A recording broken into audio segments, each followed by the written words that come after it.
Welcome to the Core Women Podcast. My name is Dr. Summer Watson. I'm a doctor of psychology, podcaster, published author, coach, producer of documentary empowerment films, and empowerment seminars. This podcast is a special place for the hearts and souls of women. It is a place where women share their journeys, strength, resiliency, strategy, and passions. Today on the show, I would like to welcome Devina Kaur, who is a creative entrepreneur, researcher, inspirational speaker, radio host, and producer of the Brilliantly Sexy show and founder of the Sexy Brilliant Global Revoluti. She is a published author as well as the creator of the Sexy Brilliant Academy. Devina was named a top 25 Canadian Immigrant of the Year in 2019. Her first book is entitled Too Fat, Too Loud, Too Ambitious. We have so much to talk about here, Devina. So let's just jump right into this and welcome. Thank you so much, Summer, for having me on your show. I am such a fan of your work, and this is such an honor to be here. Thank you, everybody, for listening in as well. I am so excited for you to be here. So let's just jump right into your personal background and chat about where you grew up and about your personal journey. So, Summer, I am actually born and raised in India, and I came to Canada to study, and I have been kind of like, in Canada since the age of about 20 years old. And, the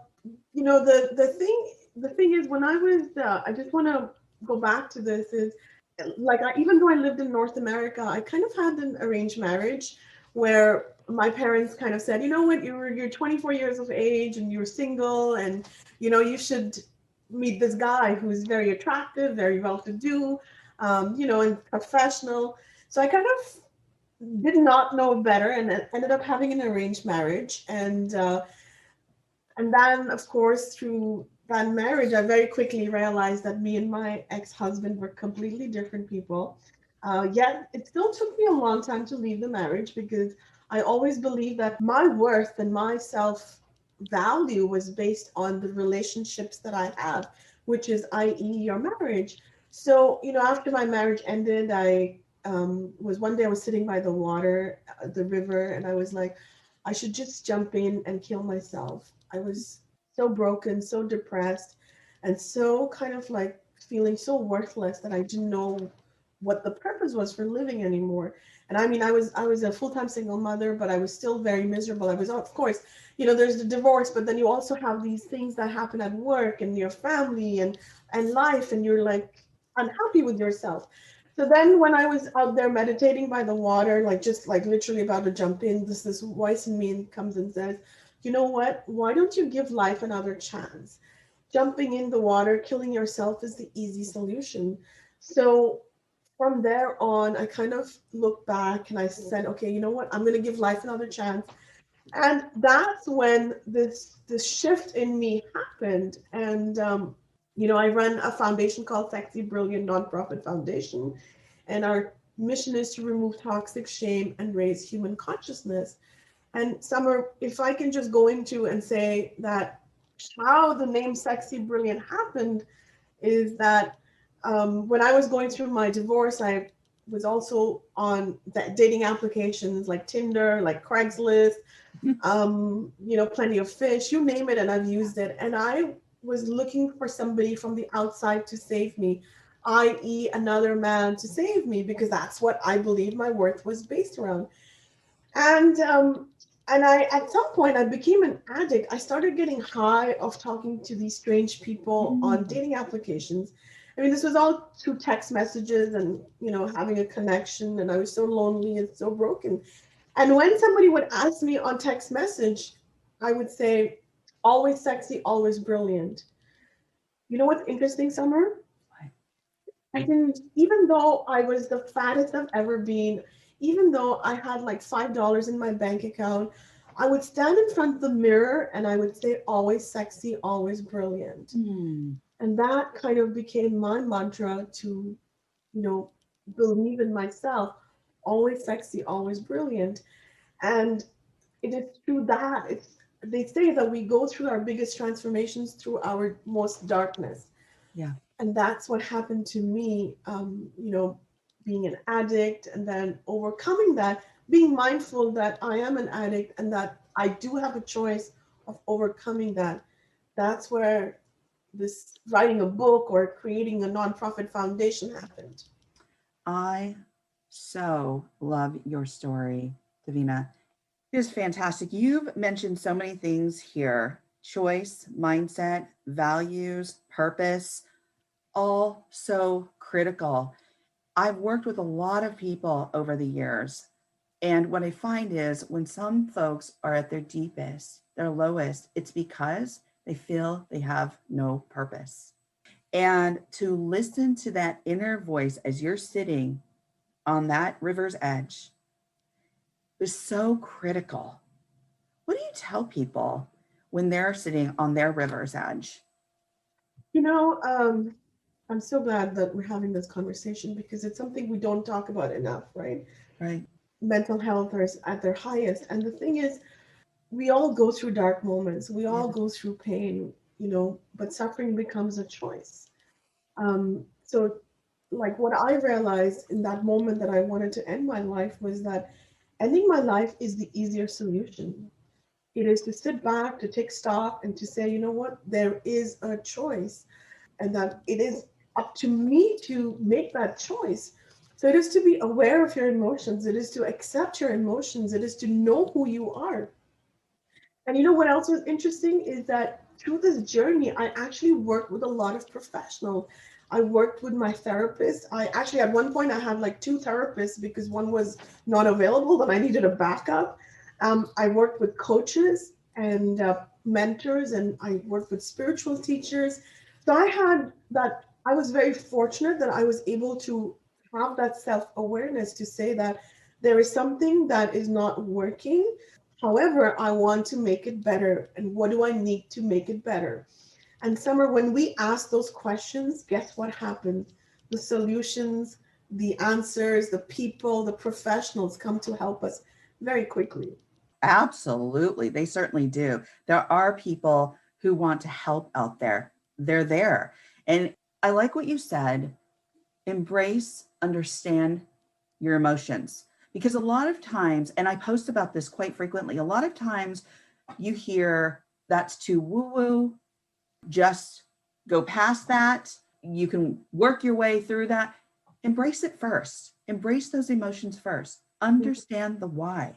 Once you Mm-hmm. understand the why and you embrace them and don't tuck them away, push them down, it's going to be a lot easier for you to work through them. And then realize there is gain wisdom. You aren't necessarily broken. We are just challenged. And that's Yeah, okay. yeah, That's okay because you know what? What happens too, I find, is there's a lot of like parents that want to rescue their kids. They're these snowplow parents, these helicopter parents, and they want to just come in and swoop in, right? What we fail to realize is when sometimes they fall, our kids fall, and they can get back up. And if you just stand back and allow them to get back up, that's going to produce resiliency. That's going to produce a skill set where when they encounter difficulty, they're going to be ready to get back up. yeah. And I love what you're saying about resilience.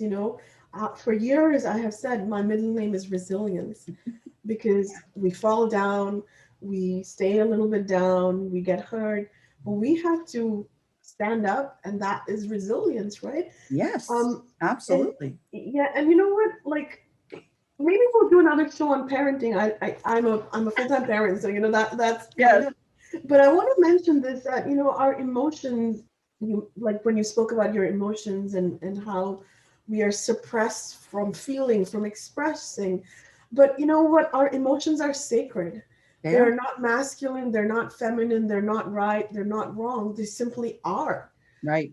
So when we accept, when we know who we are, and by the way, that self knowledge comes from stillness and silence, i.e., quietening the mind, turning off the Netflix, turning off the social media, going within, whether it's by sitting by the water's edge, whether it's by, going out on a bike ride, whether it's, so it's that stillness and silence that gives us the answers. Because don't forget, we live in a world where there's too much noise, there's too many preachers, Everybody's telling us what to do, and we have lost the common sense way of thinking, right? Of Right. being, rather. So we have to kind of say, you know what? This is who I am. My self-awareness says, my banking job is not right for me anymore. What else can I do? It's through that questioning. And I know somewhere in your work as well, you're talking, with the woman you're helping, it's the same thing. You're talking about going within, it's about being resilient, about having that awareness. And through that awareness, we then have to practice radical self-acceptance. So which means you know your good side, you know your not so good side, and then you accept that in a radical fashion. Because what happens when we have radical self-acceptance is we have more room for self-love. Oh, bravo. I love that. Absolutely love that. I'm going to kind of piggyback on what you just said here too, Davina.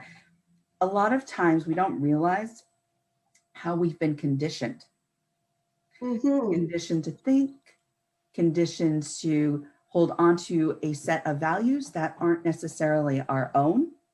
So when you were in that marriage and you're like, we just didn't align, this person wasn't for me, because your values may not have aligned. You didn't, and I talk about this frequently, that when you know your value, when you know your values, which are two different things, your values, that's going to serve towards longevity of a relationship, longevity of a job or business, longevity of how you're feeling and accepting yourself, your being. Mm-hmm. Mm-hmm. And I think once you get clear about what your personal values are, because we can go and we've learned from our educators, from clergy, from our parents, our caretakers, what values we should adopt. Yes. Right? Yep. And so what happens when we're like, I don't know if I actually believe in that. I don't know if I want to live by that value. And it's not to say that you can't keep some of those values, but figure out what your values are, because then you're walking in congruence and alignment with your being, with who you are, your purpose. It becomes Mm-hmm. so much more clear, like living, like you said, living large, understanding who you are, that full acceptance. So I love where this is going. We could go on and on with this, but Yeah. this has gotten deep and I love it. So let me ask you one quick question about your situation in regards to when you're sitting on that edge of the water. Do you consider yourself a survivor, or would you consider that resiliency, intuition? Would you consider that, or all of that? The one word, by the way, those are great questions, and you raised such deep points yourself. So I'm gonna have to like listen to this podcast at least 5 times, just to learn from you, okay? You know, so coming back to your question, what word speaks to me when I think about that, about myself, the river's edge, and my history? And the word that I like to use for myself is I'm a thriver. I Mm, thrive under any situation, and I say that, and I live that. I live out large. I mean, I have a book called Too Fat, Too Large, Too Fat, Too Loud, Too Ambitious. yeah, So I'm a thriver. I thrive, but of course, when you're down and you're suicidal, you don't think about thriving. You just are crying, and your emotions are unmanageable, and you're like you don't know what to do, right. and that's okay as well. That's part of that learning experience. That's part of that unprogramming that we're doing through our generational, like you mentioned, the unlearning, the programming, the trauma, that our parents, our caretakers, our clergy, and people around us have tried to fit us in boxes, right? But the thing, all of this is that, this today I can look back and I'm like, I thrived through that. Like I didn't end up killing myself. I was strong. I did it. I don't even know how I did it, except that there was this voice in me, that intuition that was like, you've got a bigger purpose. You've got a bigger purpose. Like there's something bigger. And this is way before the nonprofit foundation, Sexy Brilliant, happened, right? Mhm. In that moment, I also was very thankful that I had that intuition that was guiding me, that was just there. You can't get rid of it, right? But you know what else I have realized is the more we listen to our intuition, the more our confidence grows, because we are being guided. And when we take those decisions about, for example, and I had this in my case as well. One day I had just been on Hollywood TV, and I was thinking about moving to Hollywood, okay, because I had a TV offer, and I was like, oh yeah, I should, do this. And I was at the post office about to sign in my papers and send them in, and I was like, and I was sitting outside the post office in the car, and I was like, all of a sudden I had the sweat pouring down my face. I was like nervous. I started shaking. I didn't know what was happening. But then I said, you know what? I'm not going to send these papers today. I'm going to sit on it. So that decision to just listen to the body symptoms of whatever was going on, the physiology, the psychology, all of that combined, I was actually, you know what? It was not in alignment with who I was and where I was meant to go. So it's by constantly by saying no to these many, many choices, a relationship, a job offer, the choice of, being depressed with your boyfriend, the choice of, not traveling where you find your intuition is telling you not to. So by saying no to these choices, we actually create room for better choices, and to, of course, this is through the connection to the self. Yes, right. Self-love, self-acceptance, Self-love, intuition. intuition. Yeah. Yeah. All of And that, and it's yeah. so important. I love that you're driving home that whole concept of listening to yourself, listening to that inner voice, listening and making space for where you really want to be. And when you feel all of those symptoms, that physiology of sweating, being unfocused, nervous, shaky, listen to that. Listen to your Mm-hmm. symptoms. But what I do have to say about this is Yes. we create brain maps. Mm-hmm. Not the same as your neurological imaging. I don't use it that same way. But the messages we continue to feed ourselves, we create these maps in our brain where when we get scared or when we get nervous or when we get in a stressful situation, we go back to that messaging. So when you start changing that messaging about, I feel good, I accept myself, I am sexy brilliant, Mm-hmm. where are you going to go next time? I'm sexy brilliant. Boom. Oh, yeah. Wow. See, that's where your psychology background comes in. I learned something new. Thank you. I'm going to be looking up that word called brain mapping, That's actually. something that I use. So it's Yeah. really something that I don't use it the same way as the neuroimaging, but I really use it in a way that you're creating maps in your brain where you're going to Mm-hmm. go back to those during stressful times. And when you repeat those positive messages, when you repeat those affirmations, those are the things you're going to go back to. When I was working with clients, just a real quick bit here, I used to say, if you're right-handed, when you're not stressed or during times of just, there's no chaos, start using your left hand. Start learning how to use that left hand. If this is an analogy for when you become stressed, you're not going to necessarily go back to that right hand. You're going to go to the left hand and use different aspects of coping, different mechanisms, because Mm-hmm. then you're not going to be like going back to the same program, going back to the same skills that weren't working for you. You're going to go to a new set of skills that are going to support you, that are going to work for you, and that are going to move you through the stressful moments and times. So that's what I'm talking about when I say, hey, those messages work. If you Yeah. continue to repeat those, that's what you're going to go back to. Yeah, we gotta change our own. I mean, and what we have to realize that we are ultimately responsible for our mental well-being, our physical health, our psychological health, our sexual health, our Yes. spiritual health, all of it. We are responsible, and it's time that we stop giving our power away. Yeah, absolutely. Choice, choice, choice. I say this too. Choice is our superpower. It is Oh, a superpower. And you know what? We give it away so often, so carelessly, and we don't realize how much power there is in that, how much power there is in choice. I So, love it. I love it. Can I say something about my yes. superpower? I have the superpower where I make everything and anything X-rated in the first 3 seconds. There's a reason I love you, Devina. Oh my God, there's so many, but that's just another one. So you crack me up. Let's talk about, since you touched on it, your book, Too Fat, Too Loud, Too Ambitious. Why don't you go into that? Oh, yeah. So, Too Fat, Too Loud, Too Ambitious. Oh my goodness. First of all, I cannot even believe that I have written and published a book. Okay. So awesome. Yeah, I mean, and I'm, English is not my first language. I'm severely ADD, and I describe myself as an accidental author. And it is the book Too Fat, Too Loud, Too Ambitious. It's a book about the beautiful human beings that we all are, and how we can find ways to connect with ourselves and to find our own superpowers. And of course, ultimately is to live in an authentic, empowering way.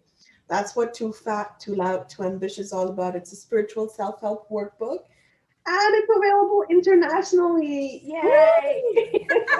That is so awesome. So people can find it on Amazon. They can find it all different places. And all they have to do is look up Too Fat, Too Loud, Too Ambitious. Yeah. So I absolutely love that. Let's talk about your nonprofit and your business and your show. So why don't you go into that? Yeah. I created a Sexy Brilliant nonprofit foundation, and we have a team. So the mission of Sexy Brilliant nonprofit foundation is to remove toxic shame around our mental health, shame about being fat, shame about being loud, shame about being ambitious, and shame about being who you are. We want to remove all that shame that has kept us quiet and silent, and fit us into boxes, and raise human consciousness. Oh my gosh, it's beautiful. I love it. Yeah. Oh my goodness. So much there.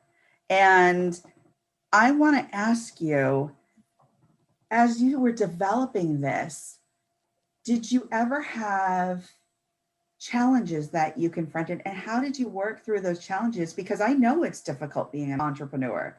It is tough stuff.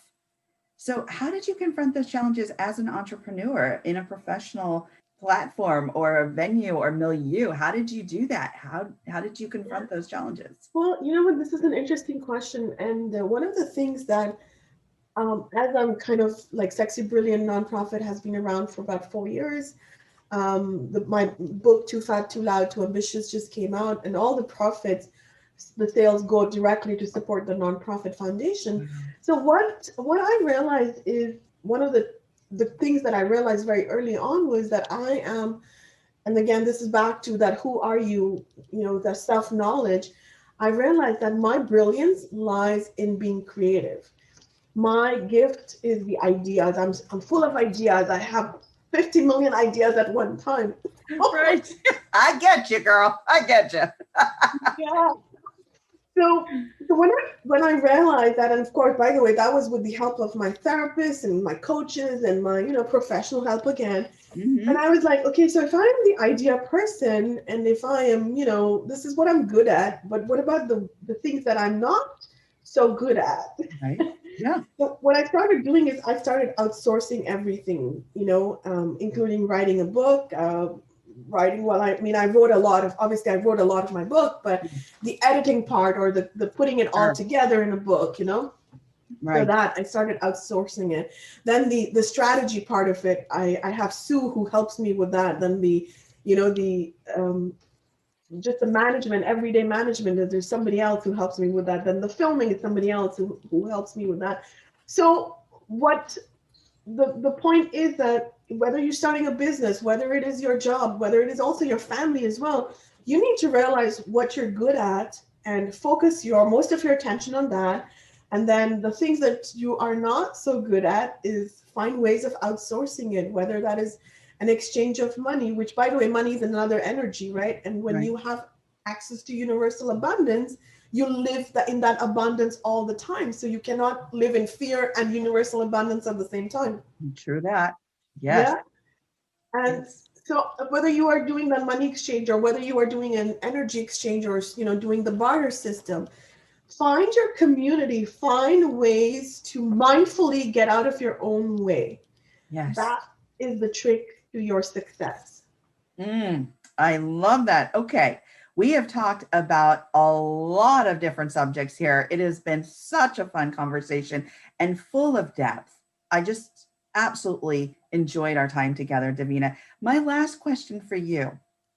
If you were to leave the listeners with some words of wisdom, what would they be? So today, with everything that we've gone so deep, what I'm going to say is that the world has tried to keep you out of your own brilliance, your sexiness, your awesomeness for the longest time. It is time that you connect back to your spiritual home, which is you yourself, because you are your own savior. You are your own light. I love that. And thank you, Devina, for joining me on the Core Women podcast today. Thank you so much, Summer. What an honor. And to everybody who's listening in from the Sexy Brilliant community, please check out Summer's work. You're going to love the work she's doing. She's been on my show as well, and I'm going to drop links everywhere. So follow Summer Watson, Dr. Summer Watson. Oh my gosh, thank you so much. If you would like to learn more about our special Devina Kaur, you can find her on LinkedIn, Facebook, Twitter, and Instagram, and at the Devina Kaur at www.sexybrilliant.org. If you need a strategic empowerment coach, contact me. If you want to tell your story of empowerment or how you have reconstructed your life to drive change, send me a video or an email of your story, providing permission to use it on my social media platforms. If you want to be featured on my podcast, reach out to me at info@corewomen.com. I want to hear from you and to get to know you. You are now part of the Core Women home. Let's get to know each other. Let's learn from one another. Please follow Core Women on Facebook, Instagram, and Twitter. Please let your women friends know about this podcast. If you write about Core Women in your social media posts, please hashtag Core Women. This is all about women. Thank you for taking the time to learn more about Core Women, and please stay tuned for continued growth of the Core Women movement. Let's grow and drive change together.